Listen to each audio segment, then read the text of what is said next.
Queria agradecer à Livraria da Travessa por nos receber em mais esta sessão da Tinta da China. É sempre um grande prazer vir a esta livraria. Dito. Eu estou aqui com o Daniel Blofux, que é um dos autores âncora da editora. Trabalhamos juntos desde 2007. Já publicámos, os melhores livros do Daniel estão publicados na Tinta da China, porque ele de vez em quando trai, mas o amor é assim. Exatamente, é isso,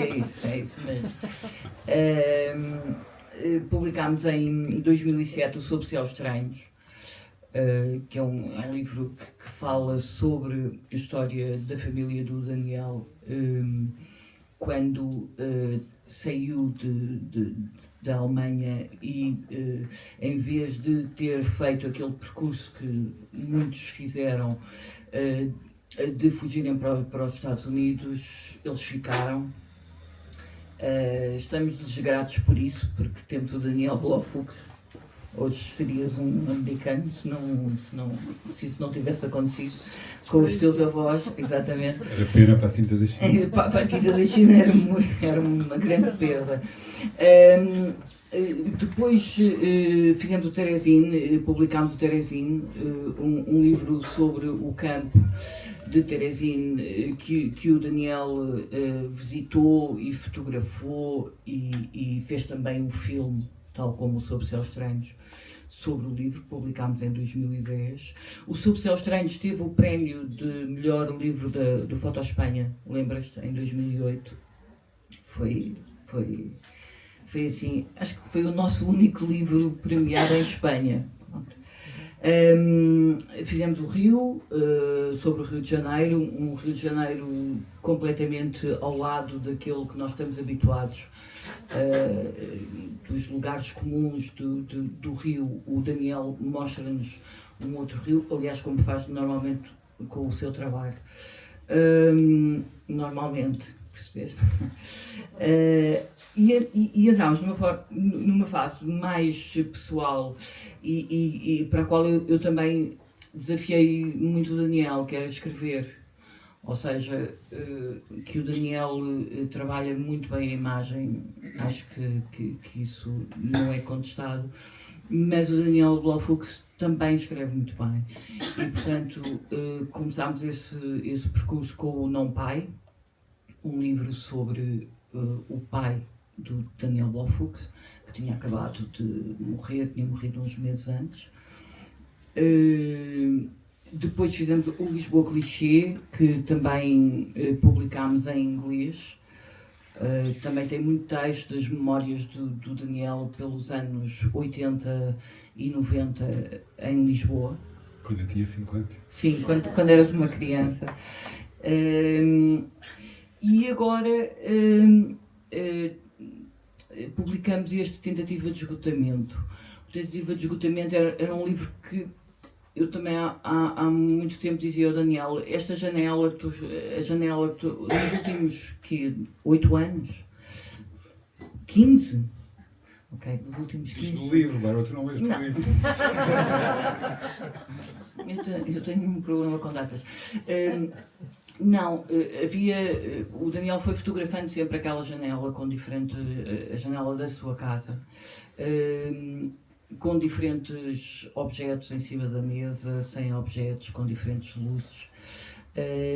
Fez uma exposição maravilhosa na Vera Cortês, aqui há uns anos, com essas fotografias e de repente aquela janela está muito associada ao trabalho do Daniel nos últimos anos. E também, mais uma vez, é um livro mais pessoal, não é? Eu falei dos teus livros mais pessoais nesse sentido, em que o Daniel também escreve.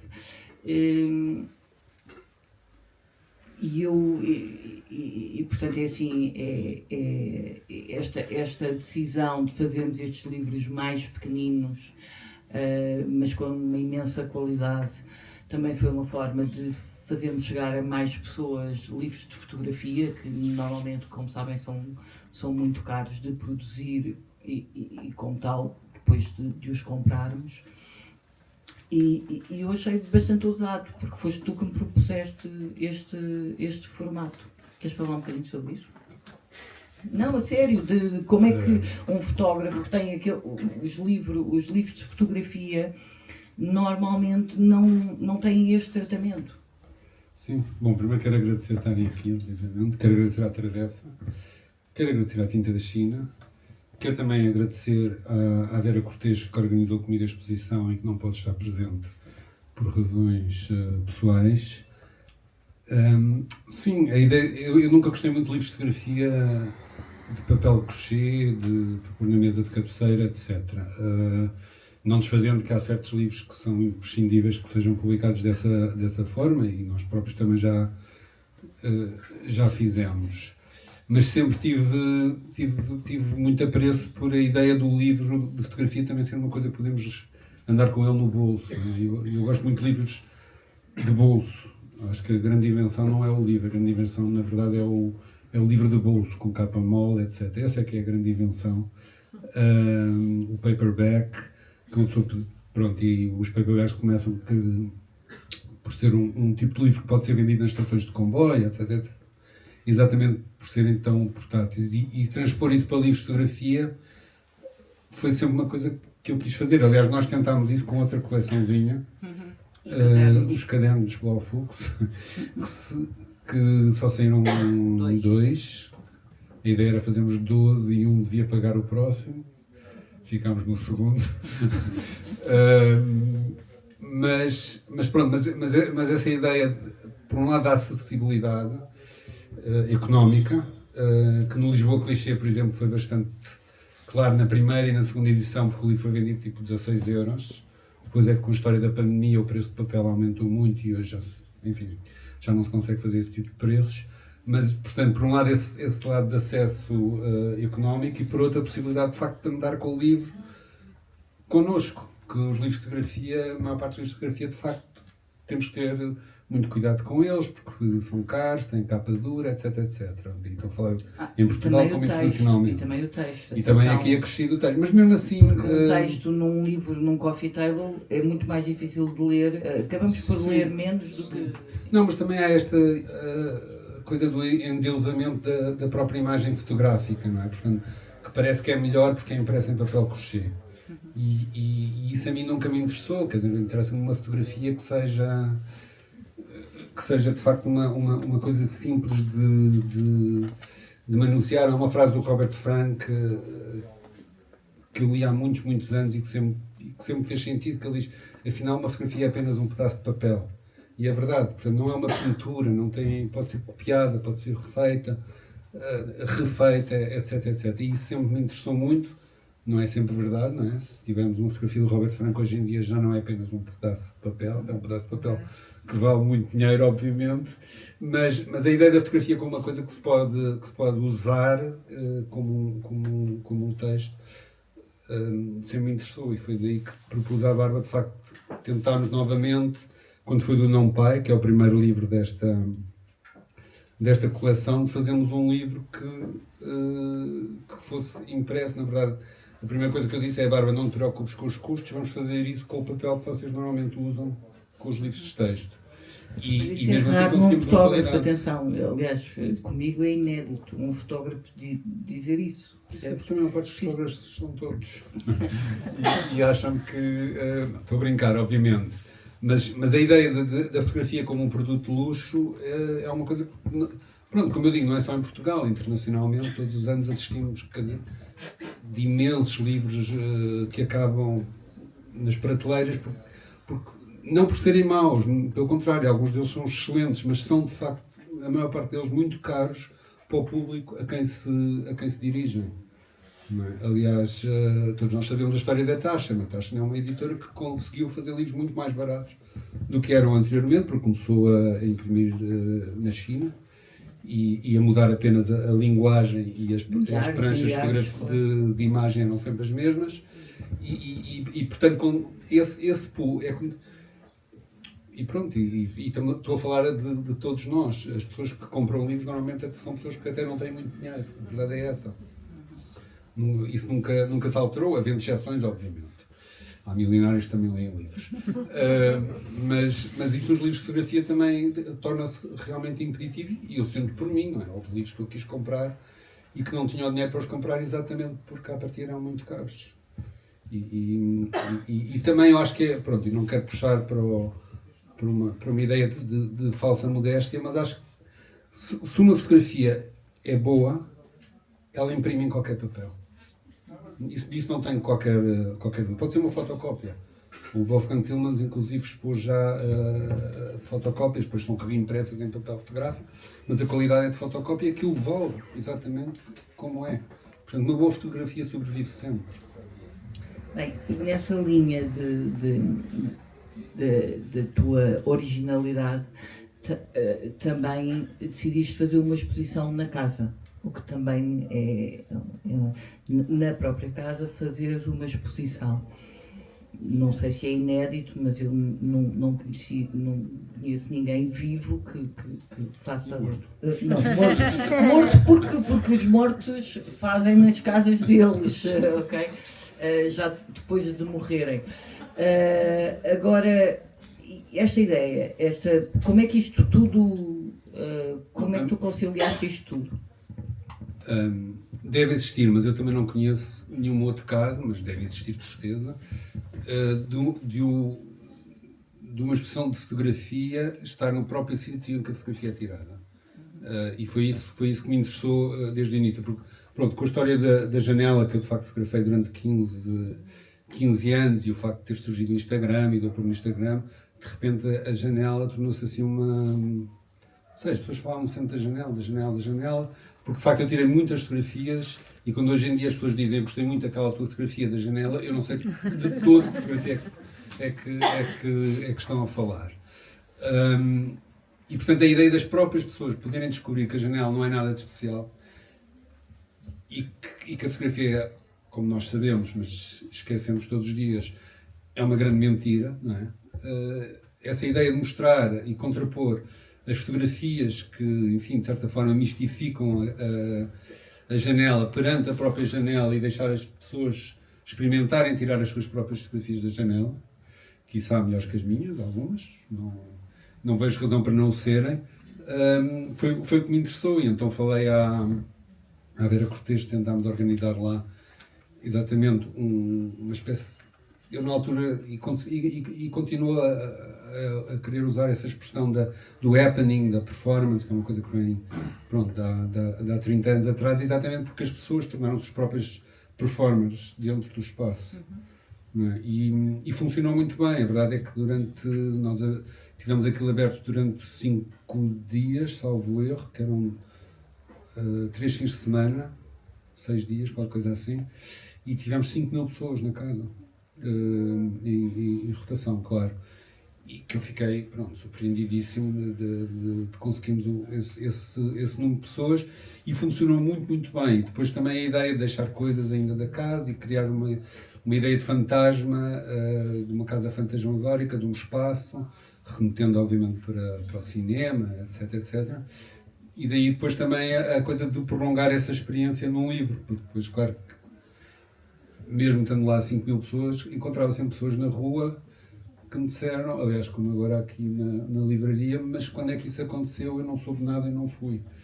E portanto, é um pouco a tentativa de prolongar uma espécie, que não é a mesma experiência, mas de prolongar esse tipo de experiência com este livro, que na verdade este livro não é o projeto de tentativa de esgotamento. Este livro é o projeto de tentativa de esgotamento como exposição, instalação, performance na casa durante aqueles 2 ou 3 fins de semana. Há várias imagens com pessoas dentro da casa, sim. Portanto, com pessoas... Mas não...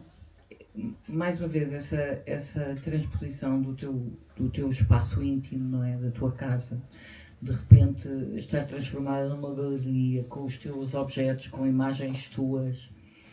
Isso foi de alguma forma mesmo o corte que tu precisavas para sair da casa mais leve?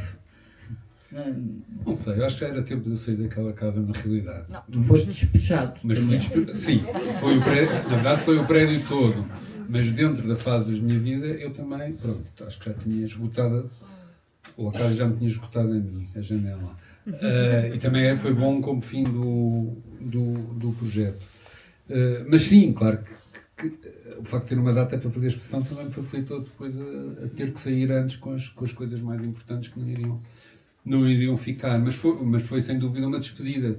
Por isso é que também o projeto chama-se Tentativa de Esgotamento Depois do Adeus, que obviamente que é um piscar de olhos à música, que foi senha do 25 de Abril, também porque eu depois escrevo, e é absolutamente verdade, que eu entreguei a chave da casa no dia 25 de Abril deste ano, mas também que, de certa forma, os ideais da Revolução não incluíam, de certeza, rendas a 3.800 euros.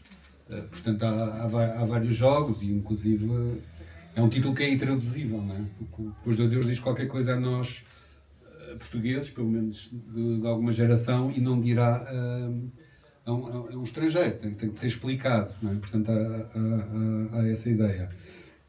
Portanto, o livro também pretende, quer dizer, não pretende, mas é também a história, e nisso junto aos três livros, do Lisboa Clichê, o Não Pai, e este, são histórias de Lisboa. Este também é uma espécie de trilogia, ou será talvez mais, não sei, sobre Lisboa e sobre o que aconteceu em Lisboa, como aconteceu a mim em Lisboa, e o que está a acontecer em Lisboa.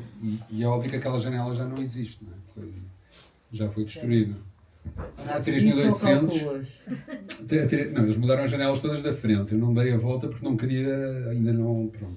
Mas tenho a certeza, ninguém paga 3.800 para ter aquela janela. O livro vale mais, então agora tudo isto. Repara, as tuas sobe já para ver.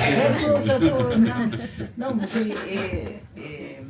não, também é uma arqueologia de um tempo que passou, porque aquela janela na verdade não era nada de especial.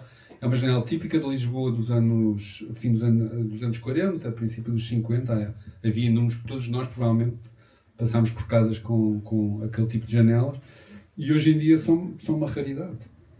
Aliás, tu tens aqui uma fotografia no livro dos teus avós numa janela dos teus bisavós, numa janela muito parecida de outra casa. E um bocadinho com a mesma encenação até, não é? Sim, e mais do que a janela, o que eu acho que também é, e eu penso que até escrevi isso no texto, o que eu acho que é simbólico é que as janelas hoje em dia são todas de vidro transparente, não é? E aquilo é um vidro fosco, que é uma coisa que remete para...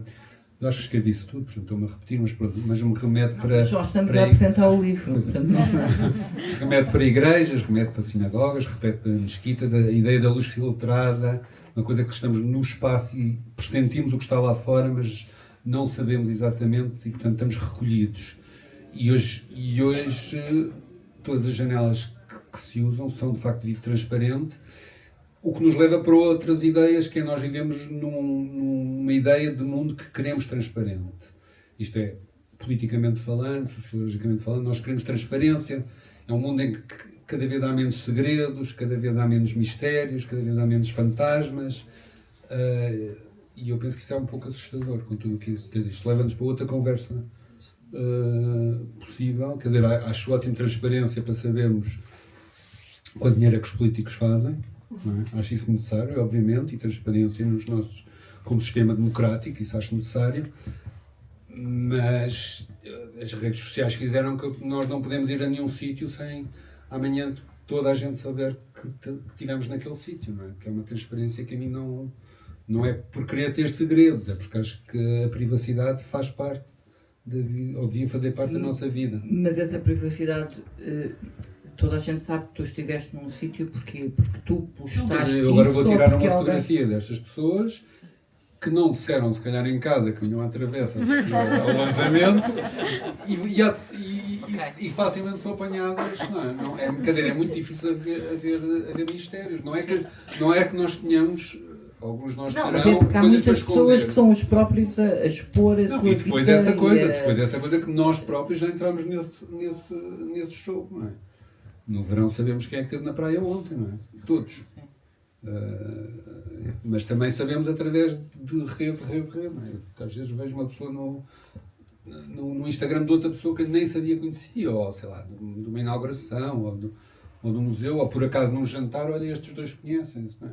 Essa falta de surpresa e de mistério é uma coisa que a mim me desagrada, porque acho que o mistério faz parte da vida. Não é o segredo, não estou aqui a defender que tenhamos amantes e não digamos nada. Não é isso que eu estou aqui a defender. Não convém Embora, pronto, metade desta livraria provavelmente são livros que falam dessas coisas, não é? Portanto, também isso faz parte, ou devia fazer parte da vida, de certa forma. Mas estou a dizer que o mistério e esse não sabermos de tudo. Quer dizer, nós hoje chegamos a uma mesa para falar com alguém e essa pessoa já sabe tudo de nós. Isso é um pouco assustador. Enfim, mas não vamos agora ficar aqui. Mas isso para dizer o quê? Que aquela janela fosca é também um símbolo de um outro tempo e que as janelas transparentes hoje em dia são símbolo de outro tempo. Dos autores que tu mais trabalhas, o Jorge Perec, que trabalhaste de várias formas,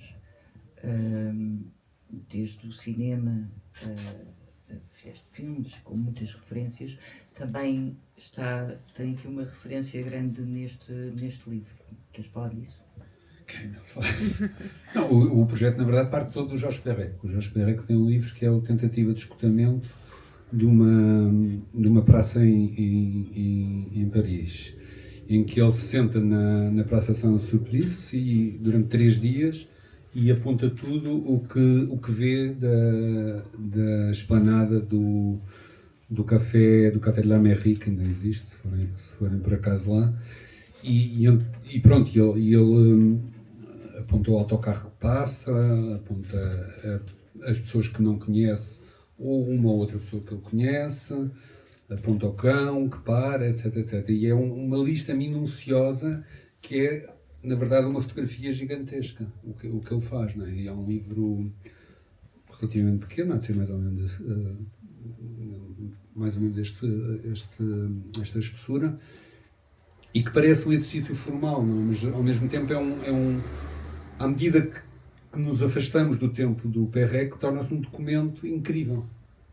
Não é? À medida que nos afastamos geograficamente de Paris. E se nos sentarmos hoje nesse café, é interessante tentar ver o que é que ainda existe do que o Perec escreveu. Por exemplo, os números do autocarro são exatamente os mesmos da Índia. Pronto. E, portanto, é quase um documentário escrito. Não é? E isso interessa imenso. O Perec é alguém que cada livro era diferente, que ele queria escrever um livro em todos os formatos de literatura já inventados e ainda não inventados.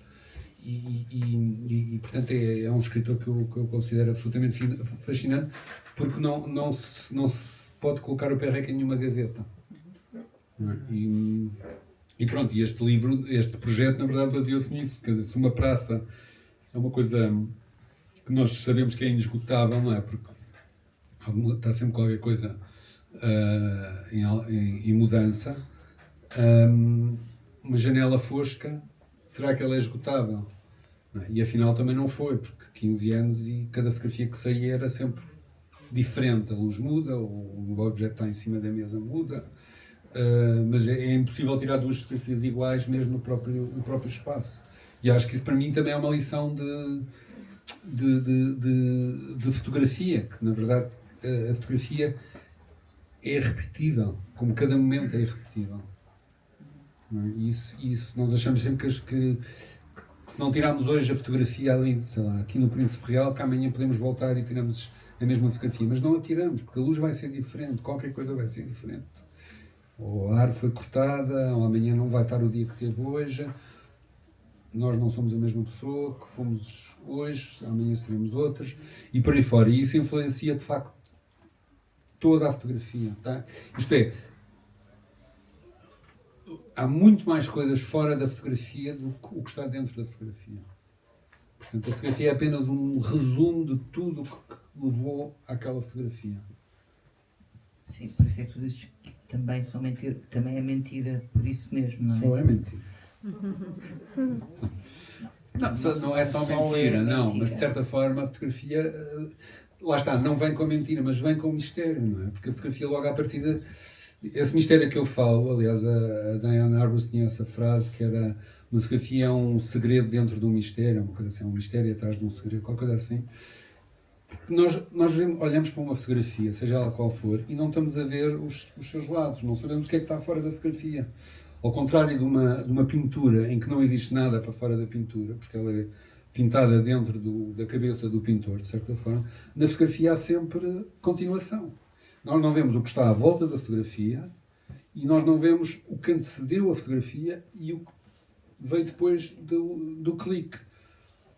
Portanto, nisso a fotografia é apenas nem sequer é uma gota, é um fragmento tão infímio na história do mundo, na história daquela pessoa que tira a fotografia e na história de quem vê, não é? Porque é diferente de ver uma fotografia, imaginemos uma fotografia clássica, tal como a pintura nesse caso, que nós vamos ver, se vimos-la no museu em Paris ou vimos-la no museu em Lisboa, é completamente diferente. Não é? Como é completamente diferente ver uma fotografia da janela dentro da própria casa onde está a janela, como é diferente ver uma fotografia do Cartier-Bresson em Paris, onde muitas das fotografias são tiradas, ou ver em Lisboa com as nossas memórias de Paris, ou se nunca fomos a Paris sem sequer memórias de Paris. Não é? A fotografia também muda com cada espectador que a vê. Não é nada disto, enfim, é muito fluido, como vivemos em tempos fluidos. Acho que a fotografia é também muito fluida. Mas nisso a pintura também não é? Mas a fotografia é muito mais real. Nós temos a ideia que a fotografia é uma coisa realista. E não é simultaneamente. De certa forma é. De certa forma é, mas é tanto é como não é. É só isso que eu estou a dizer. Porque nós pousamos, como dizia o Caetano Veloso naquela música, na fotografia estamos felizes, estamos sempre felizes. Não é? Porque as fotografias são tiradas no Natal, nas férias, etc, etc. Ninguém tira fotografias em funerais, não é? A não ser que seja para o jornal. Ninguém tira fotografias em ocasiões horríveis. Sim, não queremos guardar esse momento, não é? Não, e o que é que nós fazemos quando alguém nos aponta uma câmara? Sorrimos. É instintivo, não é? E quando nós sorrimos, mandam-nos sorrir. Exato, mas por dentro, se calhar, não estamos a sorrir. Não é? Mas isso, por exemplo, com as fotografias da janela, eu senti isso. A fotografia da janela é mais triste quando eu estava mais triste. Portanto, a câmara também é um reflexo inconsciente de quem fotografa. Portanto, a fotografia nunca pode ser a mesma fotografia de facto. Obrigada. Todos ficamos aqui vamos descobrir quais são as fotografias em que eles estão. Vamos para o Instagram. Não, mas isto serve para todos. Fazer um jogo. Isto serve para todos. Eu acho que a fotografia nisso não mente. É engraçado isso. Acho que é muito difícil uma pessoa triste tirar uma fotografia alegre. Como é muito difícil uma pessoa alegre tirar uma fotografia triste. Não é? Portanto, eu acho que a fotografia não mente para quem a tira. Mente para quem a vê.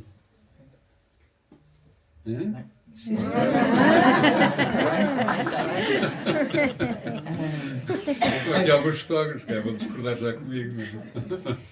Olha, tu na nova casa já tens lá algum canto que vais fazer uma nova série? Não haverá outro tipo.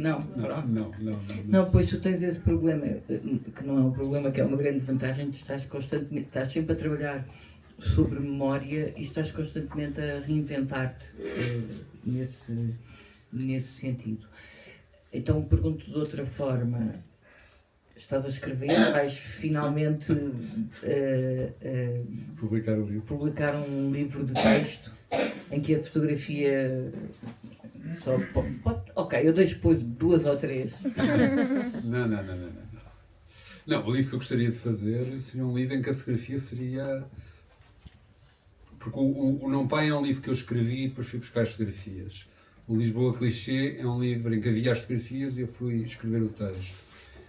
Este é um livro que havia uma situação em que depois o texto também já existia em parte, eu só, na realidade, aumentei-o e adicionei algumas coisas mais presentes para o livro, mas ainda me falta, de facto, o livro em que eu escrevo ao mesmo tempo que eu fotografo. Espero que aconteça, mas não te vou prometer aqui à frente de tantas pessoas.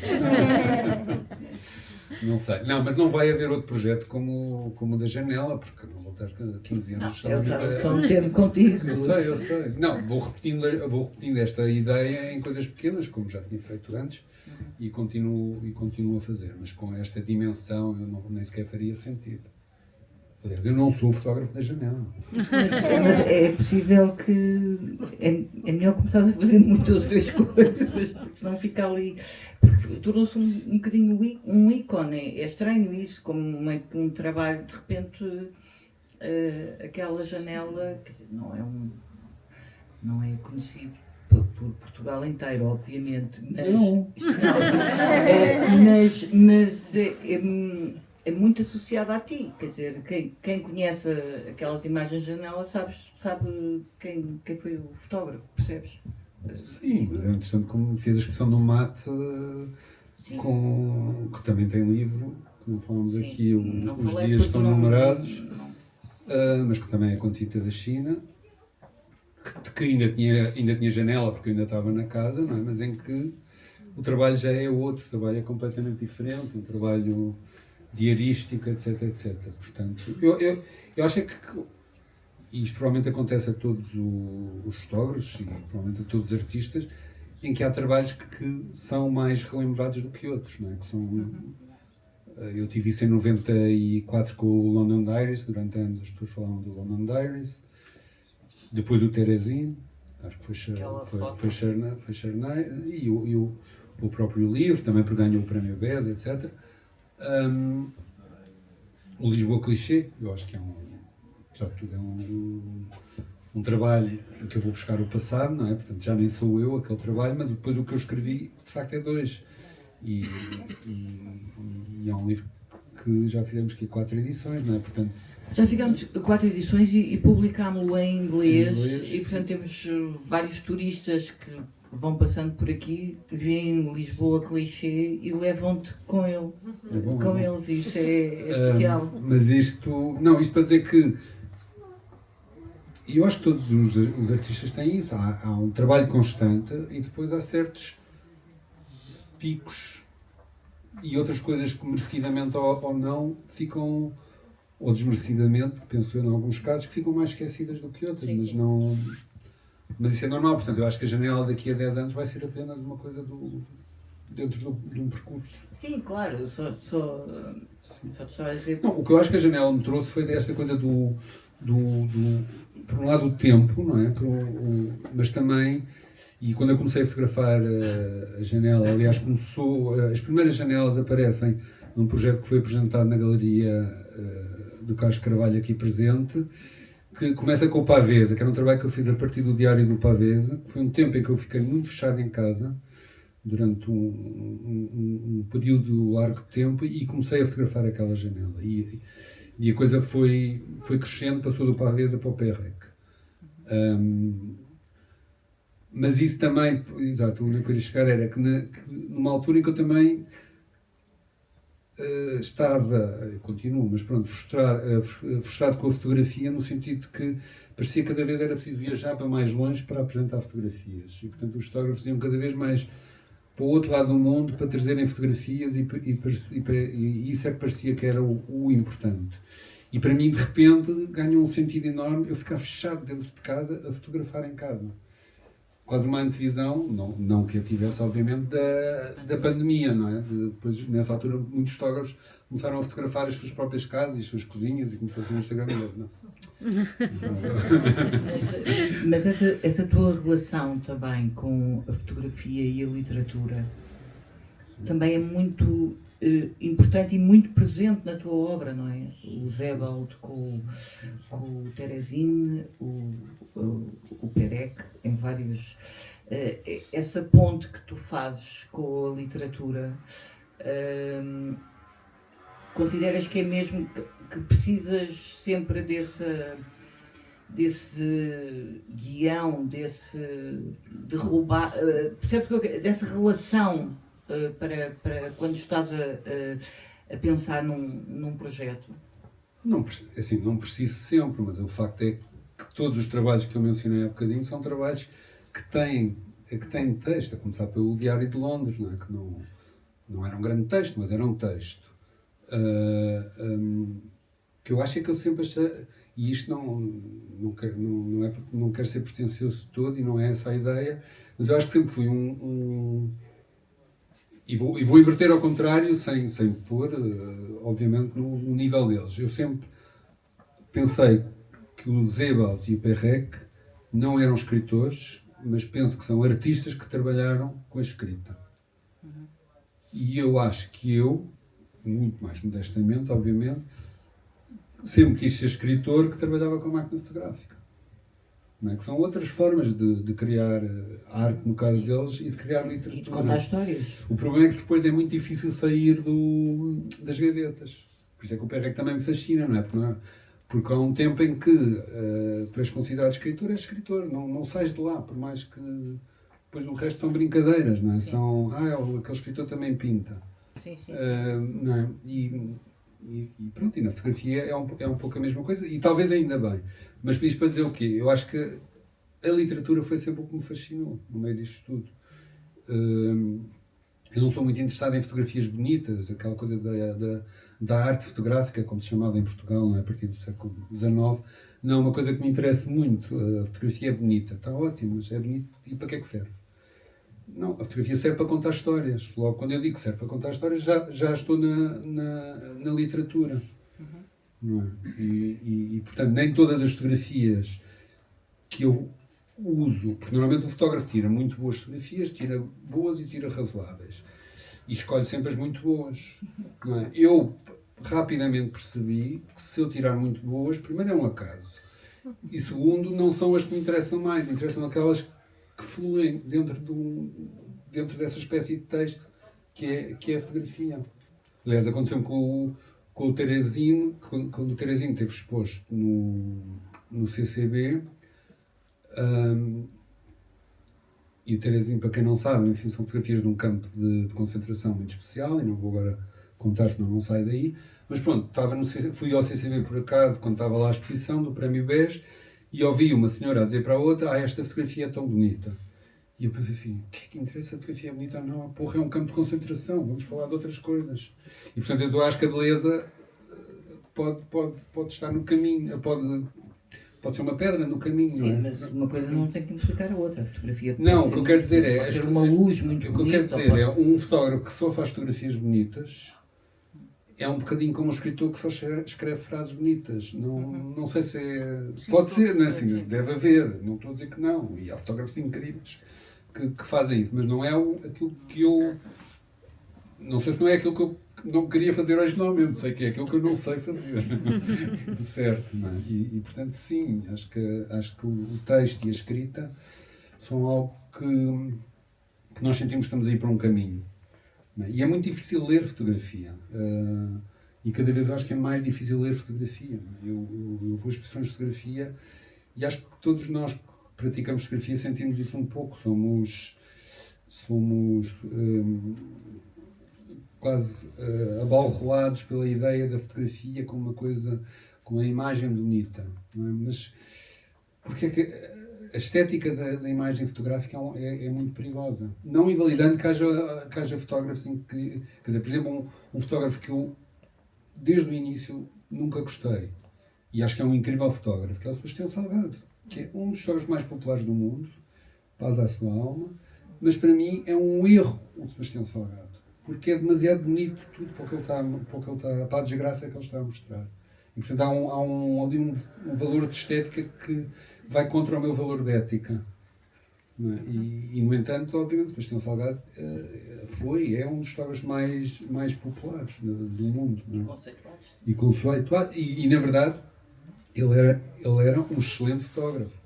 O problema é quando, de facto, somos demasiado bons fotógrafos e não conseguimos... então é essa a tua vantagem, é que não és assim tão bom fotógrafo. Não, nunca vou ser tão popular, felizmente, como a Sebastião Salgado. Não, mas o que eu estou a dizer é... a fotografia como fonte de beleza é também um impedimento, porque a fotografia tem um grande problema, e cada vez mais isso tem-se vindo a acentuar. Nós estamos a olhar para a fotografia ou estamos a olhar para o que está dentro da fotografia. Não é? E isso é muito importante. Isto é, nós gostamos por uma fotografia porque ela mostra, sei lá, dá-nos uma informação, ou mostra um retrato e nós gostamos da pessoa que está no retrato, ou nós estamos a olhar para a fotografia como obra. Não é? Há dois tipos de visão aqui que muitas vezes vão um contra o outro. Portanto, nós podemos adorar uma péssima fotografia. Sim. E podemos odiar uma muito boa fotografia pelos contextos em que elas se inserem. E isso é uma luta que a fotografia tem. Isto é, a maior parte das fotografias que nos interessam não são boas fotografias necessariamente. Boas na ideia da fotografia como... Até porque hoje em dia nós todos andamos com uma máquina fotográfica no bolso. Mas sim, mas também andamos todos com uma caneta. Com imensa qualidade. Está bem, mas é mais fácil, desculpa, mas é mais fácil. Não é. Estão aqui fotógrafos, os fotógrafos sabem que não é. Não, eu só estou a dizer que para nós é mais fácil. É mais fácil eu tirar uma fotografia do que mas tirar uma boa fotografia não é. Tá bem. Aliás, aí vocês é que têm. Eu digo sempre que a fotografia é a arte mais fácil de todas e por isso é mesmo a mais difícil. Exatamente por isso. Porque requer já muito pensamento. Que há 40 anos atrás não requeria, não é? Porque de facto, quando era preciso, sei lá, no início da fotografia, bom, depois do início da fotografia, mas quando eles tinham que carregar as máquinas fotográficas em burros, atravessar desertos, etc., com os burros todos atrás, depois demoravam 3 horas para conseguir pôr a máquina, tinham que revelar logo ali a fotografia, não sei o quê. Só pessoas com muito calibre é que eram capazes de fazer isto, é que eram capazes de ser fotógrafos. Não é? Quando a coisa desceu para a Leica, mesmo assim, tinham laboratórios, revelava-se o rolo. Primeira vez, não foi a primeira, mas uma das primeiras fui ali ao Álvaro Rosendo, fiquei fascinado com o laboratório dele, etc, etc. Era preciso todo este empenho. Então, hoje em dia, qual é o empenho? Nenhum. Zero. Todos nós tirámos uma fotografia hoje. Aposto. Não tiraste? Estiveste ocupado. Mas isto para dizer, o que se requer hoje na fotografia é de facto o pensamento, que é o elemento que falta. Eu tiro uma fotografia com o meu olho ou com o meu cérebro? Eu tiro com o meu cérebro. Eu já não tiro com o olho. Só que uma vez tirei. E acho que cada vez mais os fotógrafos se apercebem disso. Ou necessitam se aperceber disso. Salvo se for, pronto, aqui estou a falar de um certo tipo de fotografia, se for fotografia documental e tal, tudo na guerra, etc., eu tenho que fotografar, na verdade, mais do que o olho, com o instinto. Não é? Mas pronto, claro que há vários níveis de fotografia, não é? A fotografia serve para tudo. Do teu tipo de trabalho. Sim, porque a fotografia serve para tudo. Não é? A fotografia, desde a fotografia de ciência até a fotografia de casamento, o espectro é muito grande. Olha, muito obrigada. Eu não tenho mais questões para te pôr, mas abria a sessão ao público.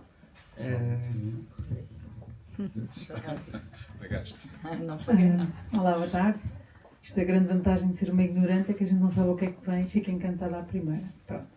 Portanto, eu sou daquelas que não sabia que era o Daniel Bol Reclusos, né? A tentativa de espetamento na janela, nem tudo isso. Vês como a janela não é assim tão difícil. E é um prazer ser ignorante às vezes, porque dá para se ser deslumbrado assim de repente. E houve várias coisas que eu vi hoje que fiquei assim, uau! E o mistério. E a relação da tristeza, não é? Do fotógrafo, que nessa fotografia se manifesta esse próprio estado da alma que a imagem pode nos trazer. Fiquei logo com a vontade de ver um livro desses mistérios dessas mulheres de Lisboa e dos mistérios dos tristes e dos desgraçados e dos... Pronto. E fica um desafio, porque esta minha amiga que tinha aqui o Lisboa clichê, que eu amei, já vou comprar e oferecer à minha filha de 15 anos, esta era a minha Lisboa. Mas eu cresci no Montabrão e vi um documentário de hip-hop que era Os Irmãos do Meio, este fim de semana, no Festival Política. E havia uma frase que me marcou imenso também nesse documentário, que era este hip-hop é o resultado de um 25 de Abril à trave. E aquilo ficou-me, né, esta geração que também foi a minha, e de estes subúrbios, não é, desta Lisboa, que muitos, se calhar, que aqui estão sentados não cresceram nela, E fiquei com uma vontade enorme de ver um Daniel Blofeld a trazer-nos esta Lisboa, que também não é nenhum clichê e que é muito misteriosa e que certamente seria um trabalho incrível de se ver. Obrigada. Obrigado. Mais alguma?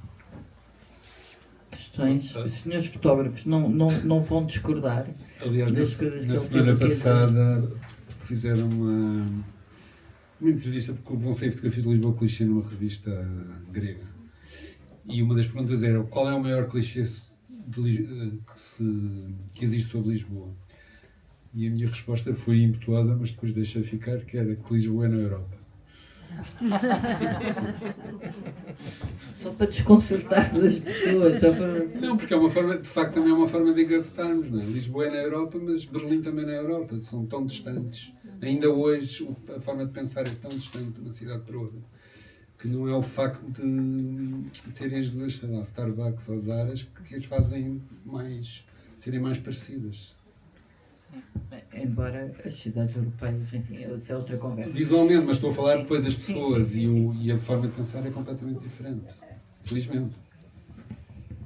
Eu apetece-me fazer uma pergunta. Uau! Obrigado. Tu falaste em duas coisas que são um bocadinho diferentes. E aqui não estava. Que é assim, tu disseste que a tua janela, que eu gostei imenso de imensas janelas, às vezes servia mais como filtro, não é? Como impedimento de transparência. Mas a fotografia não é exatamente a transparência? Não. Ok? Não. Ok, Para mim não. é uma questão. Para mim não é de todo. Acho que a fotografia é um nevoeiro. É um filtro.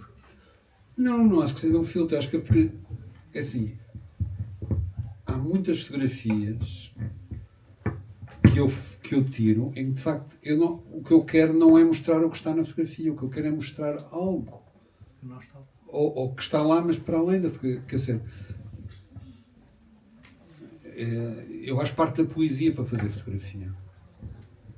Não sendo de todo um leitor de poesia, mas a ideia de poesia como um quebra-cabeças até, mas uma forma de dizer as coisas que não é direta. Isto é, se eu puder descrever a areia era amarela e a praia e o mar era azul, eu não preciso da fotografia. Eu preciso da fotografia para ir além disso. Portanto, acho que a fotografia para mim não é transparente.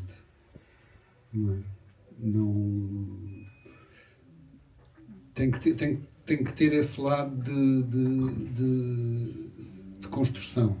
E a construção não é... Quando mostras uma fotografia de areia amarela e céu azul, não é a areia e o céu que estás a mostrar.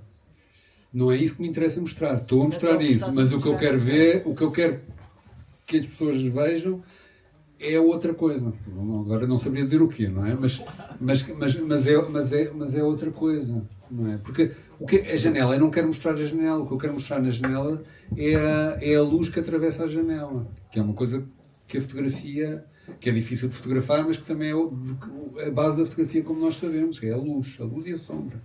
E portanto a janela é o menos interessante no meio daquilo tudo. A janela é apenas um veículo. Sim, mas o meu desafio é mesmo esse. É qual é o nível da transparência que aquela fotografia da janela te permite. Ou ao contrário, não é? Para mim a fotografia não é transparência de todo. Okay. Não sei se sei explicar isto também muito bem, mas a fotografia para mim é sempre se quiseres usamos a palavra filtro, de facto, primeiro porque quando estamos a olhar para uma fotografia estamos a olhar para o passado, não é?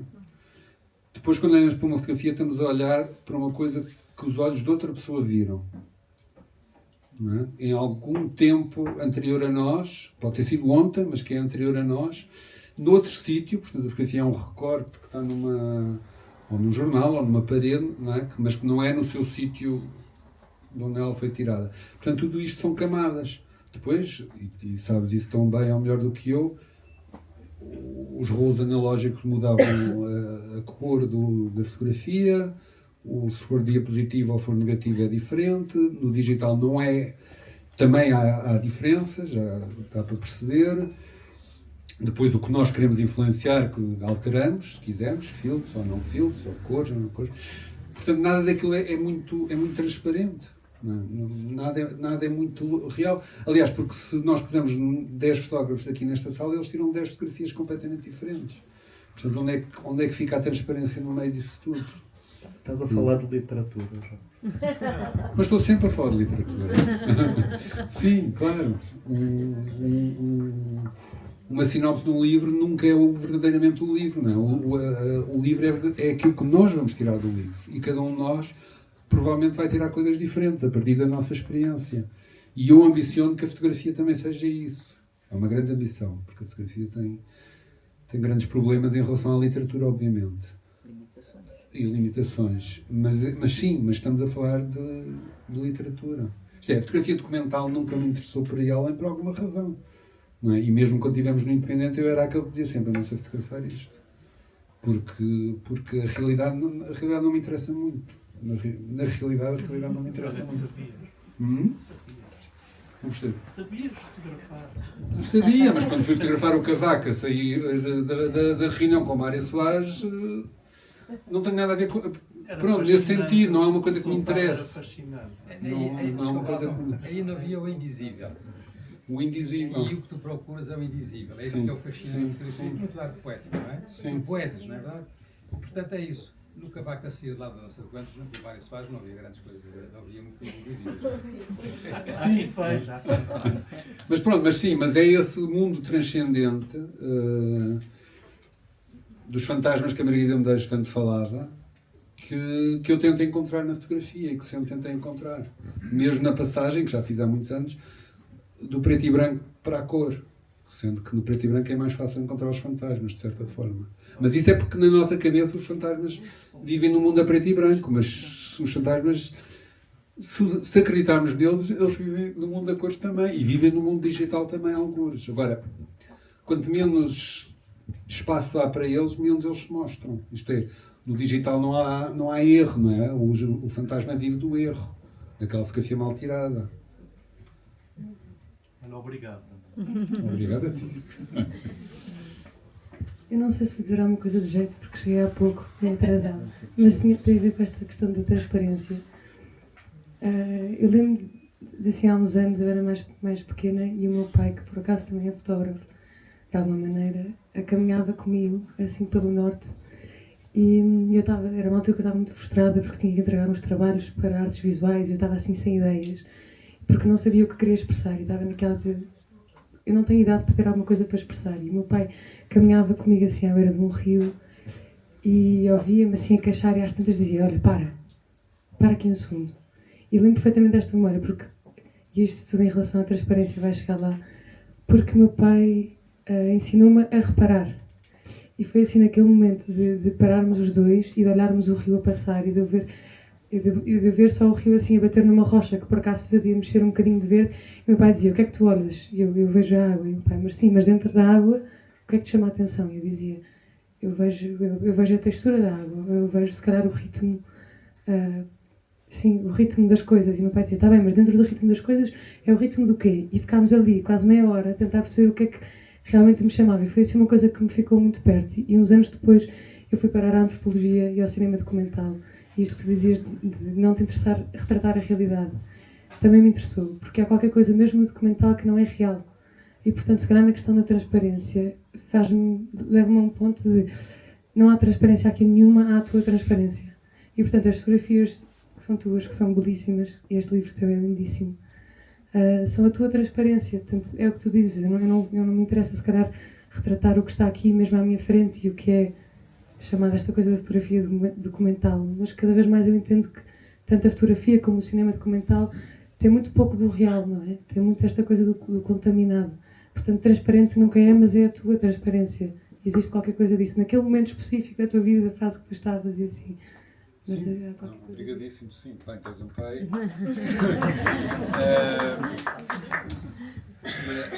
Sim, e o destino de toda a fotografia e do cinema também é que se tornam documentos que nós queremos. Este agora é um livro, mas daqui, enfim, se alguém ainda encontrar uma cópia daqui a 40 anos, é um documento sobre uma casa lisboeta de uma certa época que não vai existir de todo na altura, não é? Portanto, se alguém quiser ver fotografias de uma casa da época, este é um dos livros que pode ter. Portanto, o destino da fotografia e também do cinema é tornarem-se documentos, mesmo que nós façamos tudo para que não sejam.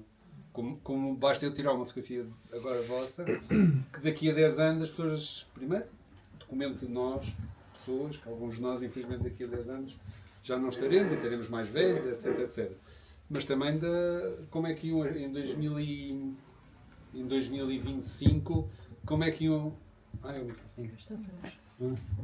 Em 2025, como é que iam as pessoas a um lançamento do livro, não é? As roupas, etc. Daqui a 10 anos, qualquer fotografia que eu tirar aqui torna-se um documento. E tens toda a razão nisso. E, portanto, o cinema documental também tem isso. Mas o bom cinema documental é o que tu dizes. É o que também traz a verdade do realizador. Não é apenas um registro daquilo que está a filmar. Eu penso que nós necessitamos de tudo. Nós necessitamos do filme do Lumière com os empregados da fábrica a saírem, não é? Que é o mais documental possível. Como precisamos depois dos filmes seguintes, em que já há de facto uma ideia de cinema e então há uma ideia poética de cinema e que transforma. Agora, eu escolhi o meu cantinho também, o meu nicho. Acho que cada um de nós que cria escolhe aquilo que lhe está mais próximo, não é? E tenta fazer aquilo que está mais próximo e chegar lá.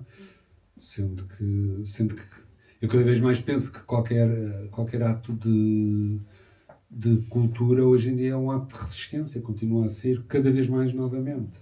Que é triste, mas é verdade. Portanto, qualquer filme, qualquer fotografia, qualquer texto, etc., é um ato também de resistência que documenta que na nossa época nós também pensámos assim e não apenas como se parece que pensa se olharmos para os meios de comunicação, ou se olharmos para os resultados das eleições, ou se olharmos, enfim, para os números, para os gráficos que dizem tudo e não dizem nada.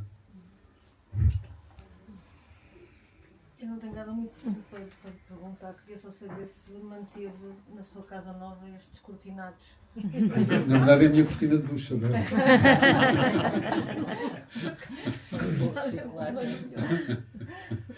E o outro também.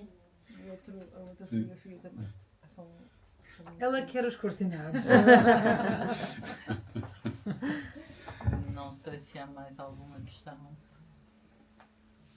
Não havendo, depois desta aula de fotografia que tivemos aqui todos, foi uma bela aula improvisada.